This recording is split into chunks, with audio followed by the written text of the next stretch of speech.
मैं हूँ राग वर्मा और स्वागत है आपका हमारे चैनल राग इंस्टा क्लासेस पे।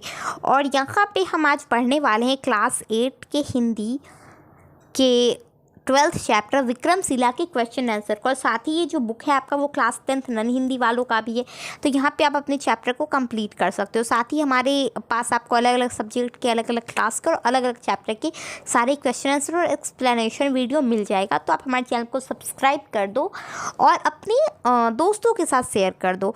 तो फर्स्ट क्वेश्चन है हमारा कि विक्रमशिला नामकरण के संदर्भ में जनश्रुति क्या है।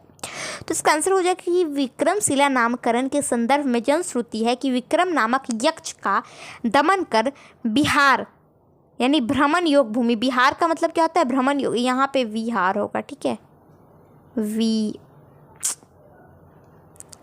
विहार हम उसको कहते हैं जहाँ पे घुमा जाता है, जैसे आनंद विहार, तो ये बिहार में थोड़ी है, दिल्ली में है आनंद विहार। तो विहार मतलब घूमने का जगह, इसलिए मैंने आप ब्रैकेट में लिख भी दिया। फिर भी जब आप बोल कर टाइपिंग करते हो ना हिंदी वाला, तो वो थोड़ा सा गलत ले ही लेता है, जिसके कारण इस भूभाग का नाम विक्रमशिला रखा गया। वो कहते हैं कि जो विक्रम नामक एक यक्ष था, यक्ष का दमन करके यहाँ पे विहार बनाया गया था, इसलिए इसको विक्रमशिला कहते हैं, ठीक है। सेकेंड क्वेश्चन है कि विक्रमशिला कहाँ अवस्थित है। तो आप इसका आंसर देख लोगे कि विक्रमशिला बिहार राज्य के भागलपुर जिला के कहलगांव के पास अंतिचक गांव में अवस्थित है, ठीक है। ये अच्छे से याद कर लेना, ये सारे ही आपके एग्ज़ाम से रिलेटेड। और ये चैप्टर तो बहुत ही छोटा है, 4 ही क्वेश्चन है आपको, तो आप ये इसको अच्छे से कंप्लीट कर लो। और भी अगर आप नहीं स्कूल में आपके फेयर करवाया जाता है तो आप यहाँ से अपने फेयर को कंप्लीट कर सकते हो। अरे 4 भी नहीं, 3 ही है क्वेश्चन यहाँ पे कि यहाँ के पाठ्यक्रम में क्या क्या शामिल था, मतलब क्या क्या वहाँ पे पढ़ाया जाता था।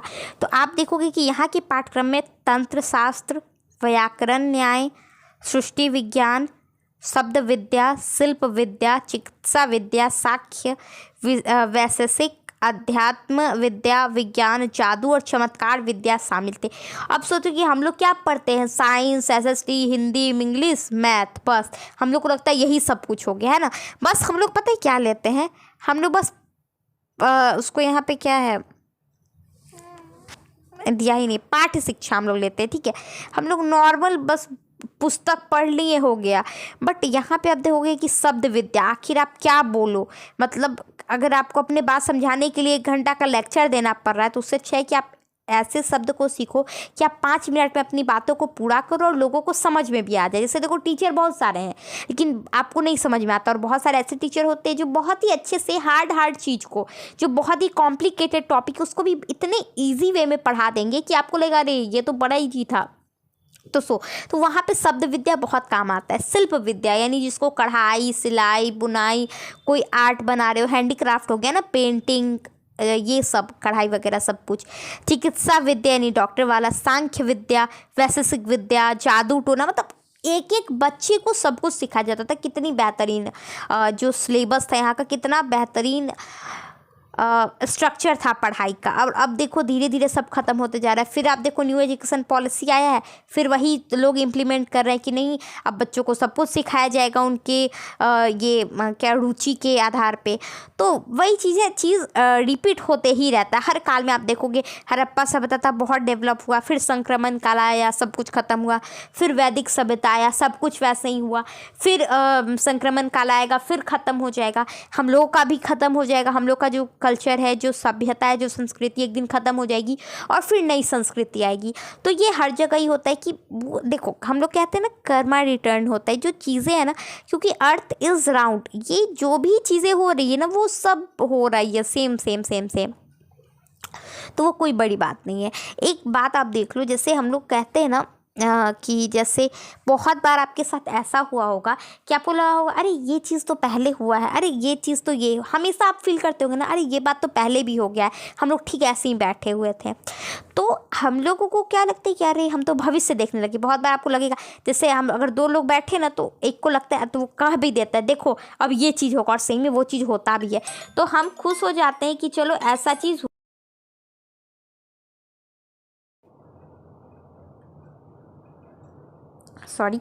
तो हम लोग खुश हो जाते हैं कि चलो ऐसा चीज़ हुआ, बट एक्चुअल में आप देख लो तो यहाँ पर क्या होता है कि उल्टा ही होता है कि आप सोचो, ये मतलब ये बात सोचो, उल्टा ही तो नहीं होता है।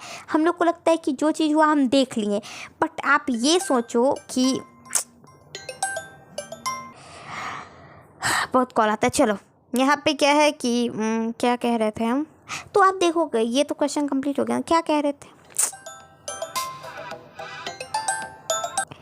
यहाँ पे, जैसे क्या होता है, बहुत कॉल आता है जबकि रिकॉर्डिंग ऐसे, पता है मैं 4-5 दिन से रिकॉर्ड करने नहीं बैठी थी, आज बैठी हूँ तभी सबको कॉल करना है। चलो यहाँ पर क्या है कि रुको 1 मिनट में फ्लाइट मोड पर डाल देती हूँ, बाद में बात कर लेते हैं फिर, है ना। यहाँ पे मैं क्या बताए, देखो तो आखिर ये भी आप सोचो कि जो चीज़ भी हो रहा है वो पहले हो चुकी है, तभी तो आपको दिख रहा है, नहीं वो पहले तय है कि ये ऐसा ही होगा। लेकिन हम लोग परेशान रहते कि अरे ये चीज़ नहीं हो रहा है, वो चीज़ नहीं हो रहा है, कहीं ये कर ले वो लेकिन आप सोचो कि सब कुछ ही तय है, तभी तो वैसा ही हो रहा है। तो जब सब कुछ तय है ही कि फाइनल में यही होना है, तो हम लोग को परेशान नहीं होना चाहिए।